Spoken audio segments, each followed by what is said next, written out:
Salam sejahtera diucapkan kepada seluruh penonton, latih, pelatih dan anda bersama saya, Encik Chia Chow Ming, selaku trainer yang akan membimbing dua orang guru pelatih. Tajuk pada episod ini adalah pengurusan pendidikan jasmani. Sebelum itu, saya ingin memperkenalkan guru pelatih yang akan bersama saya. Dipersilakan.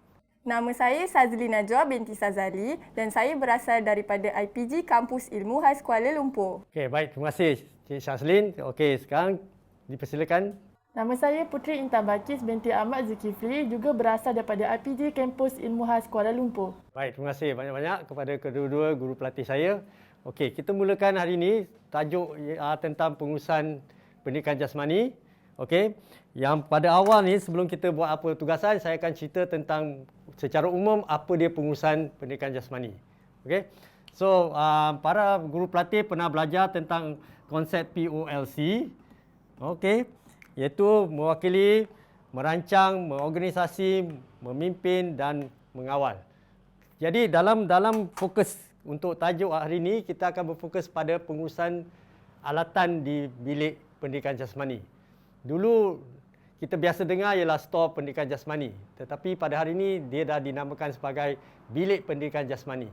Okey.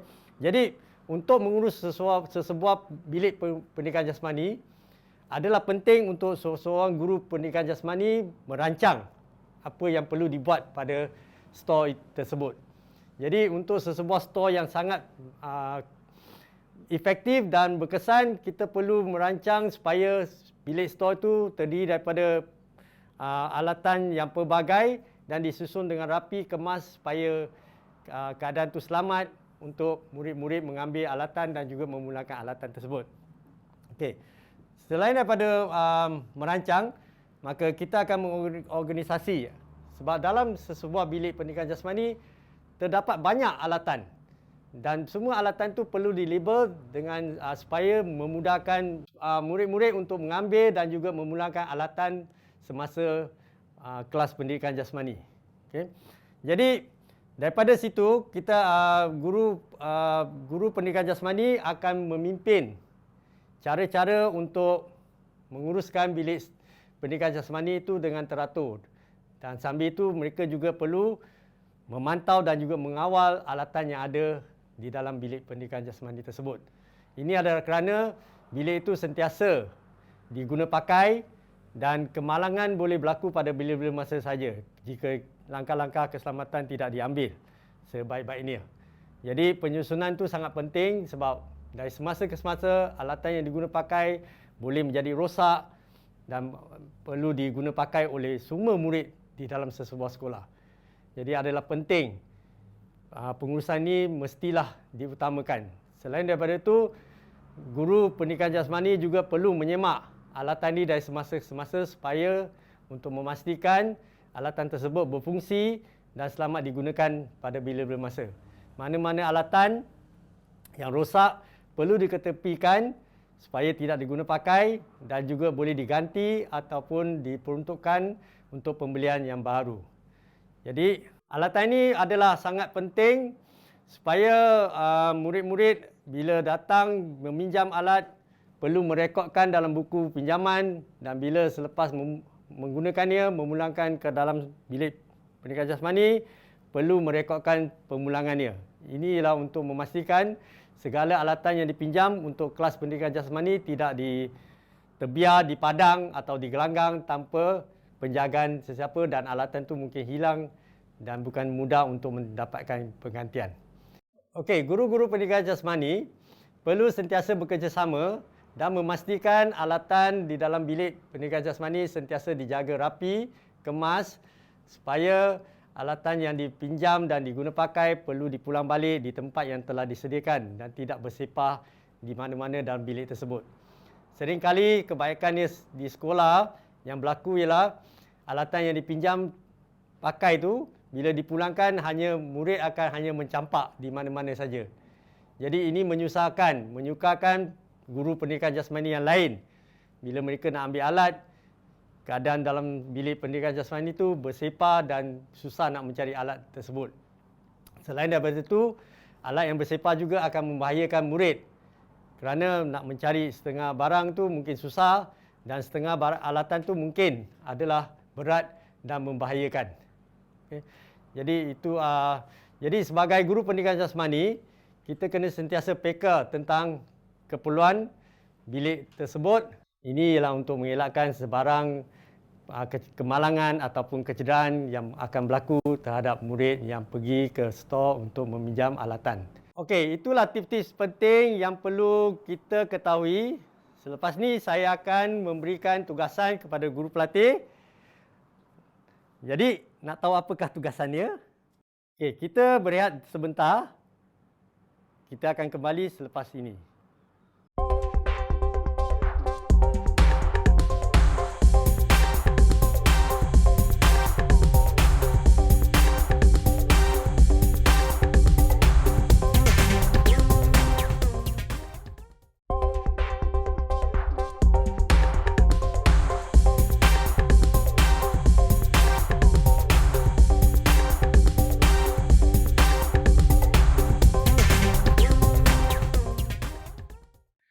Terima kasih kerana masih bersama dalam rancangan Latih Pelatih.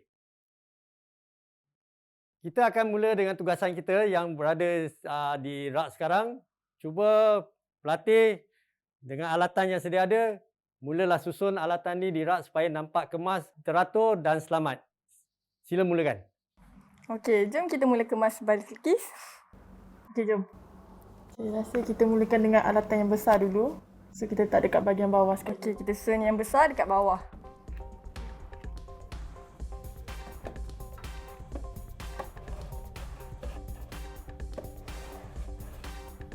Kalau alatan yang kecil ni kita nak susun kat mana ya? Atas. Dekat atas. Okey.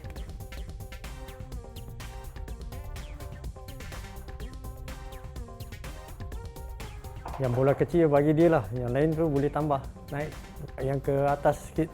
Yang ringan tu biar atas.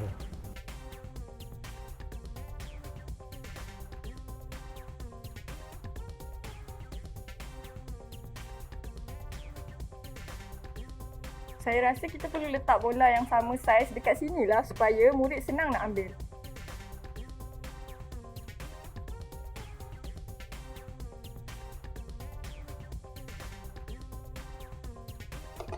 Okay, seterusnya peralatan-peralatan seperti bat dan raket tenis kita kena letak dekat mana ya Balkis? Letak dekat bahagian atas pun boleh. Sini.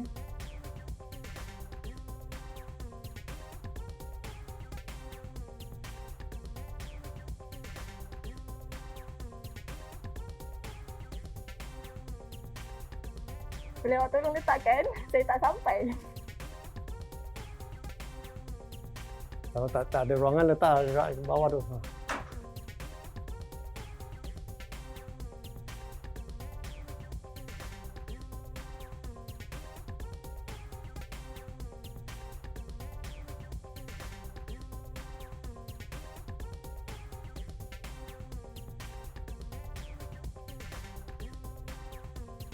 Okey, seterusnya kita kena letak full kickboard ni dekat. Saya rasa kita perlu ubahlah supaya barang-barang yang sedikit ni kita letak di sebelah kanan awak. Kita boleh letak sini.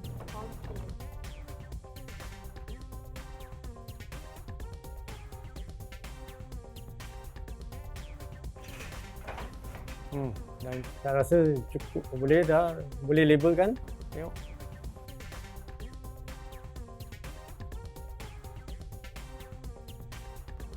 Bola jari. Bola takraw.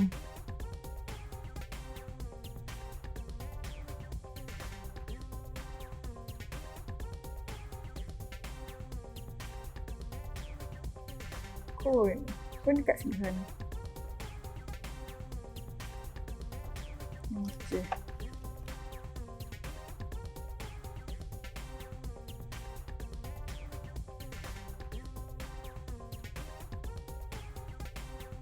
Kickboard. Okey. Ni polybag.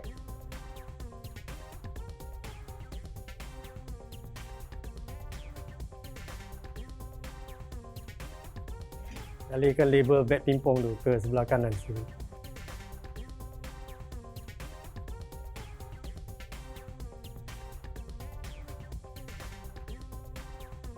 Dah.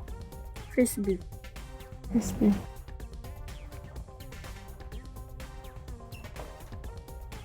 Okey, dah. Okey, Dah bagaimana siap, dengan pertolongan cemas tu? Peti pertolongan cemas ni saya rasa kita perlu letak dekat bawah ni supaya kalau ada apa-apa kecemasan atau kecederaan, murid-murid senang nak ambil. Okey, bagaimana dengan beberapa biji bola lagi? Cuba tengok ada ruang lagi tak? Sini kita boleh. Kita letak di bawah lah. Ataupun di atas bawah lah, bola biar bawah lah, sebab kalau kanak-kanak murid-murid ambil nanti kalau dari atas sangat nanti jatuh dia kena kepala dan sebagainya kan.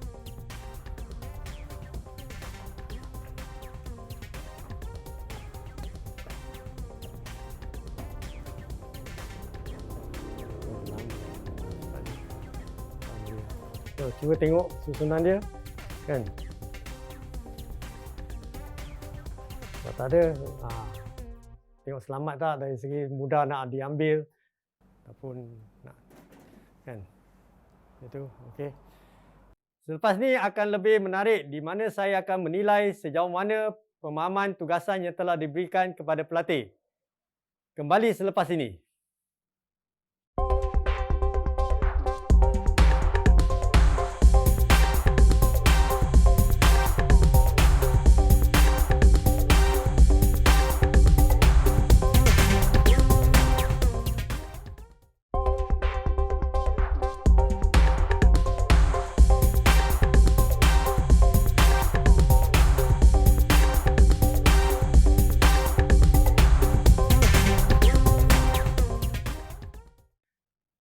Kembali bersama saya dalam rancangan Latih Pelatih. Baik, guru pelatih, cuba kita tengok apa yang tugasan yang guru pelatih telah buat. Okey, mula-mula sekali kita akan tengok susunan alat ni memang kemas dan teratur, berlabel. Okey, walau bagaimanapun ada beberapa alatan yang saya rasa kurang sesuai disebabkan kita guru pelatih mengajar di sekolah rendah, kita akan tengok. Okey, mula sekali tentang pool keyboard ni. Pada pendapat saya rasa agak sukar untuk murid sekolah rendah untuk mengambilnya dan mungkin kemungkinan kalau mereka tarik satu pool keyboard tu mungkin akan jatuh terempat mereka. So pada pendapat kamu, guru pelatih, macam mana kita nak susun semula supaya lebih selamat untuk mereka ni? Bagi saya, pada pendapat saya rasa pool kickboard ni perlu diletakkan di bawah. Supaya kalau murid-murid nak ambil, dia tak ada terjatuh lah. Dan benda ni kan agak berat. Jadi kalau dia ambil satu, yang lain tu tidak akan terjatuh atau terhempap kaki dia lah dan menyebabkan kecederaan. So saya rasa Puteri boleh tolong alihkan supaya, dan bola softball tu pun kena alihkan lah dahulu. So bagaimana dengan bola-bola pula? Kan? Sebab bola softball tu agak kecil kan berbanding dengan bola keranjang dengan bola jaring tu. So saya rasa boleh fikir balik untuk susun semula supaya lebih selamat dan lebih kemas lah. Awak rasa bola softball ni patut letak kat mana, Balkis? Saya rasa kita boleh letak dekat atas tempat yang pool kickboard tadi tu.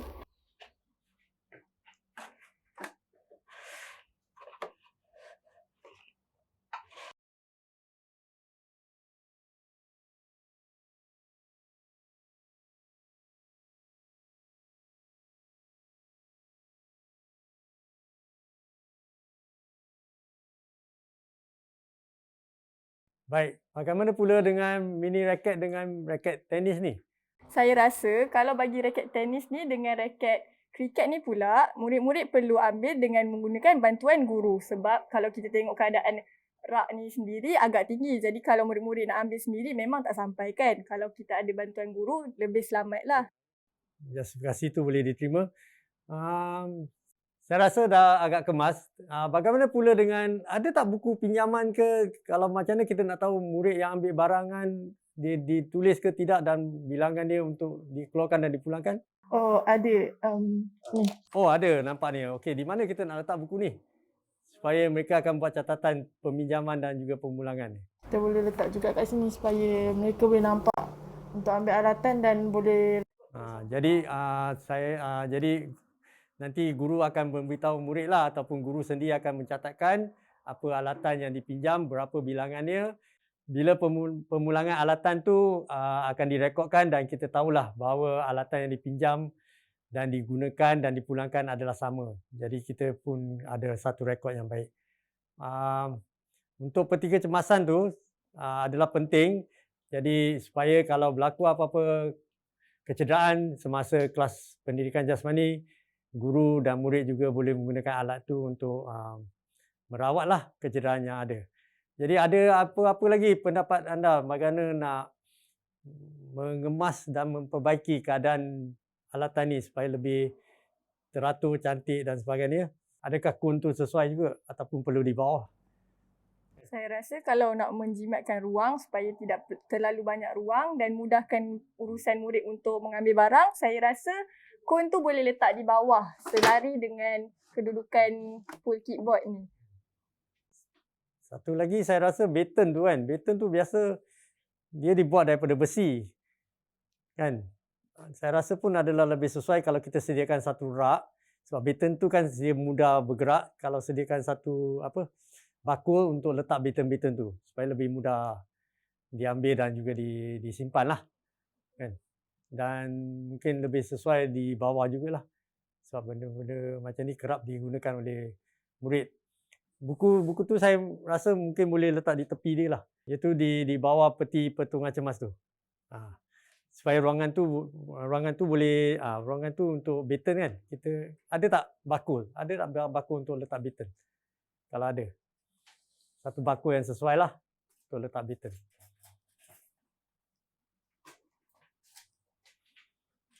Kan?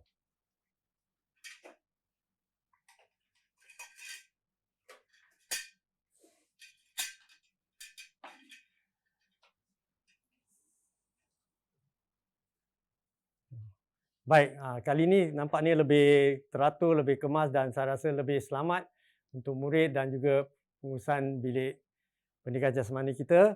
Jadi saya rasa alatan yang disusun pun dah elok. Okey. Jadi adalah menjadi harapan supaya guru pendidikan jasmani yang menyusun alat di bilik pendidikan jasmani menguruskan alatan bilik pendidikan jasmani secara kemas, teratur dan selamat. Dengan ini saya mengucapkan ribuan terima kasih. Salam sejahtera.